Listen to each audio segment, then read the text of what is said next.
Welcome to the Weaver Podcast. I'm T.WOOD, your host. I'm a mediator, relationship coach, conflict management expert, neuroscience enthusiast, and positive psychology practitioner. We all know that relationships are filled with joy, but also unique challenges.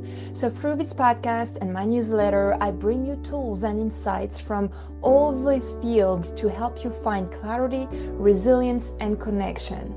So whether you're navigating personal struggles or looking to strengthen relationships, the Weaver Podcast is here to guide you toward finding light and growth through every season, especially in the midst of life's toughest moments. Welcome to the Weaver Podcast. Today we're here to explore ways to build deeper and more fulfilling relationships. Today we're going to talk about defensiveness, something that many couples face, honestly. When a partner has low tolerance for feedback and perceives everything as a reproach, it can really make honest communication feel impossible. But there is a thing. Defensiveness often stems from a lack of emotional safety. And in this episode, we will explore how to create a space where both partners feel heard and valued. And I will share practical tips to help you really implement change right away. But first, let's dive in. What is defensiveness? Understanding defensiveness and its root is essential. So, defensiveness is a protective response to perceived criticism or threat. And here, important word is perceived. It often happens when someone feels judged, attacked, or invalidated, even if it wasn't the intention. So why does this happen? There's different reasons why it happens. First, low emotional tolerance. When someone struggles with feedback, even neutral comments can really feel like an attack.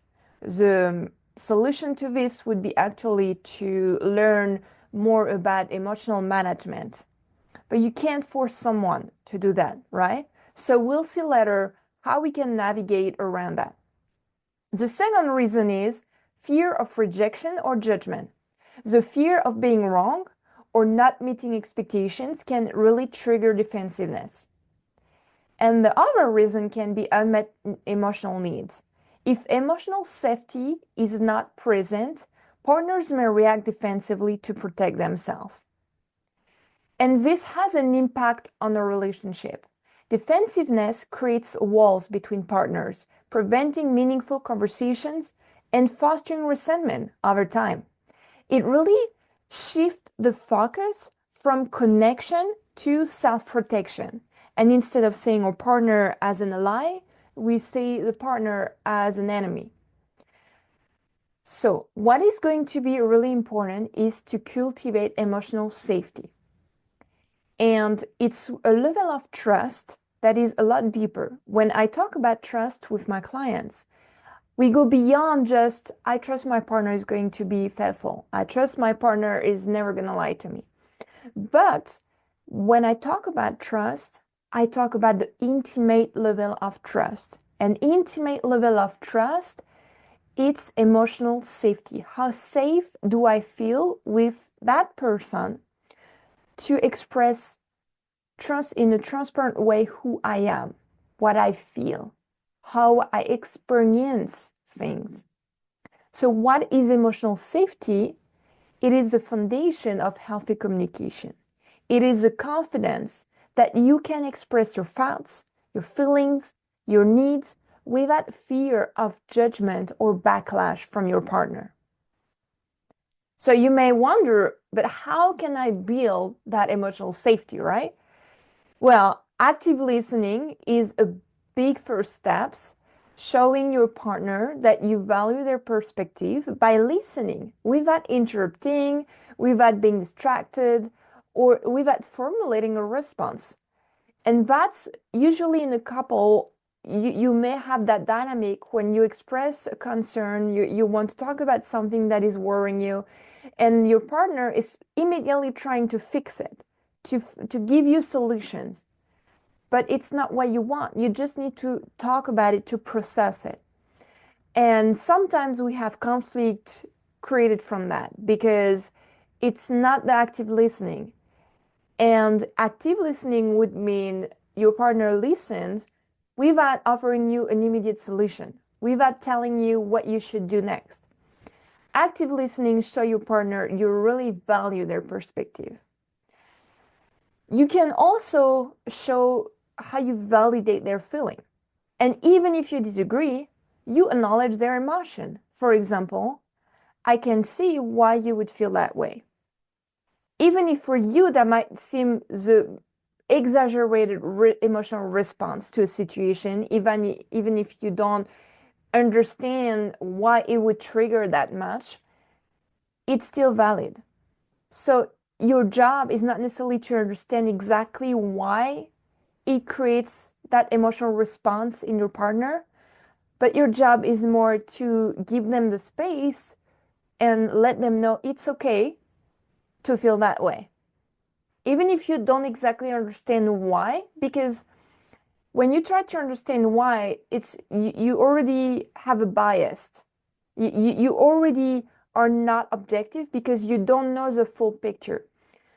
When people react on an emotional level, you may have into that response past experiences, childhood experiences, eventually trauma, insecurities, biased. So you have all those things that even as a partner, you don't know. You don't know all the details of it. So if you try to understand why they react, how they react, you may or may not really see what's going on. And that's why I'm telling you, understanding exactly what's going on is not necessarily important in that moment. What you just want to make sure is acknowledging their emotion because that makes them feel validated. And the other thing is to create a non-judgmental space. In positive psychology, we're talking a lot about the judger. The judger has no room in positive psychology. It's good to have opinion, it's good to have critical thinking, but at some very space for this. And emotional response is not the space where we should be judgmental. So creating a non-judgmental space is important, avoiding criticizing, or dismissing their experiences, and instead welcoming their emotions as they are. And again, that's the idea that each of us experience things in a way. Each of us experience life in a different way. And because of this, the emotions that are created from that experience are going to be different. You could be two people experiencing the exact same situation. Your response is most likely to be different. So what is important to cultivate emotional safety is to have that space where both partners know I can experience life the way I experience life. And any way is going to be accepted, validated. Nobody is going to judge me about it. But before we continue, I really want to share resource, and really in that case, I think it's really going to help you navigate defensiveness and other relationship challenges.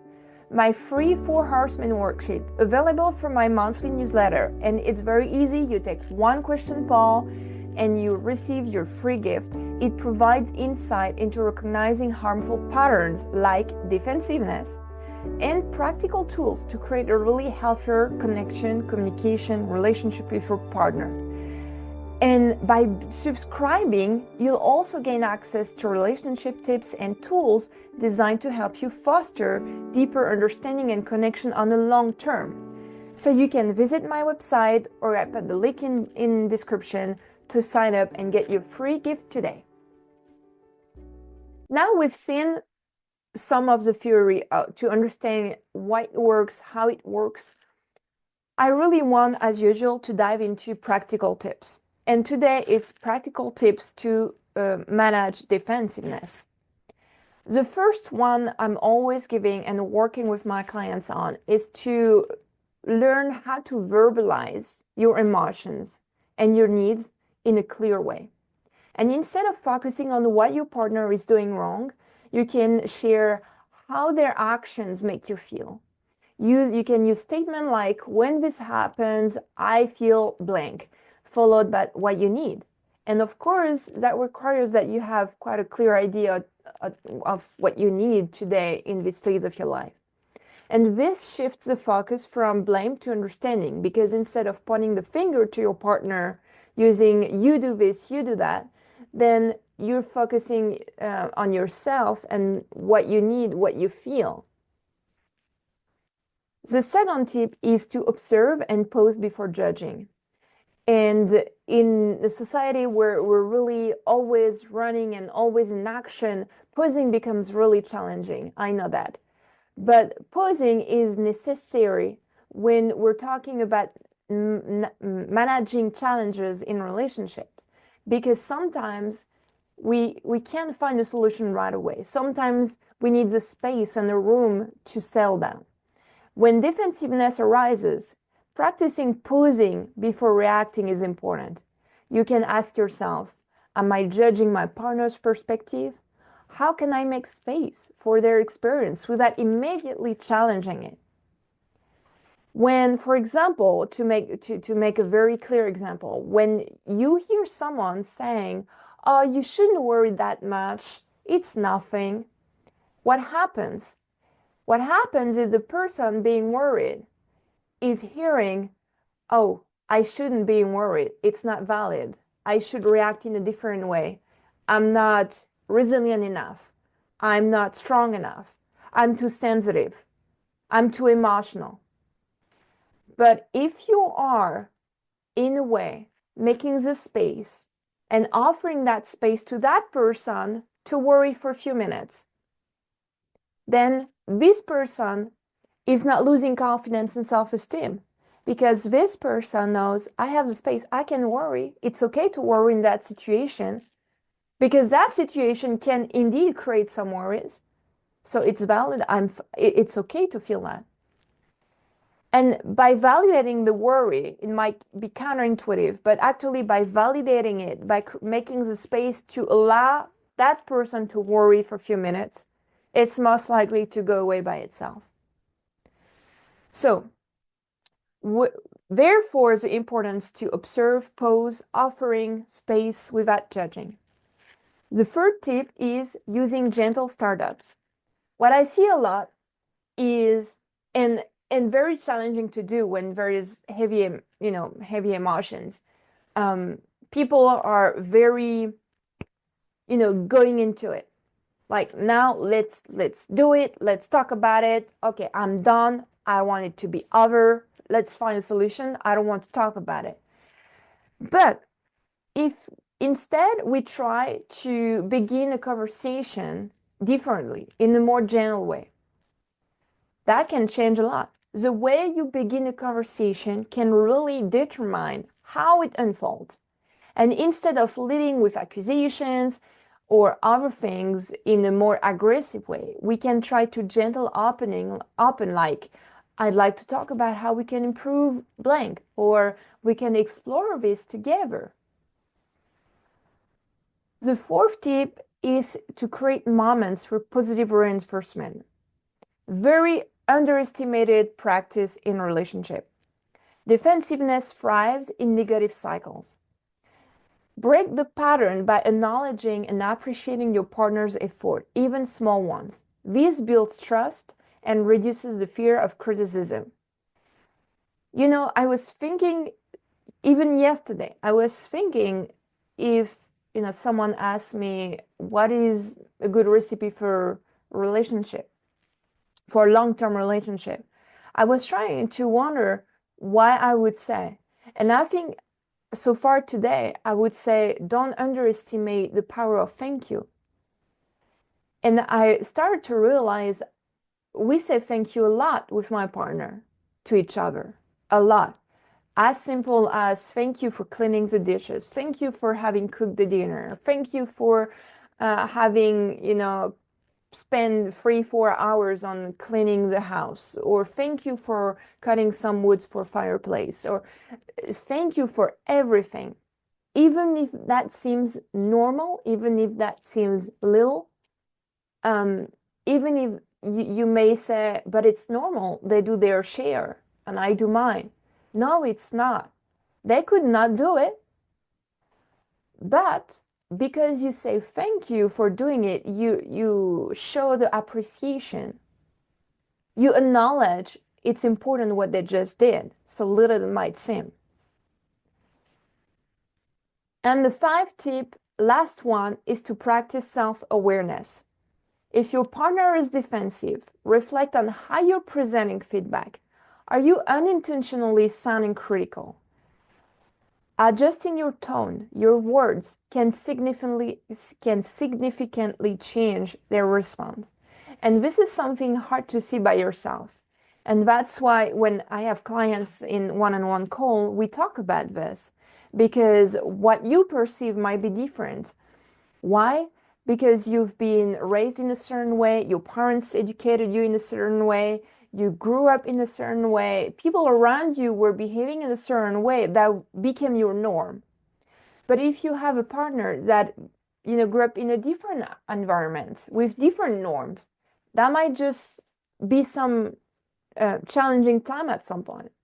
So what you may think, no, I'm not aggressive, it's just I'm very active, I like things to be done quick, then your partner may feel it as being a little pushy.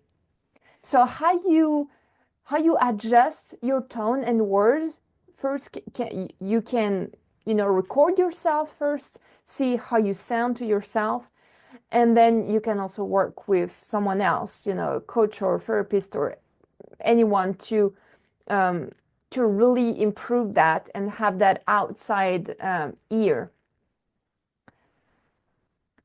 So finally, the long-term benefits of change. What it means. Building trust and openness is going to be important. When both partners feel safe, trust grows, conversation become opportunities for connection rather than conflict.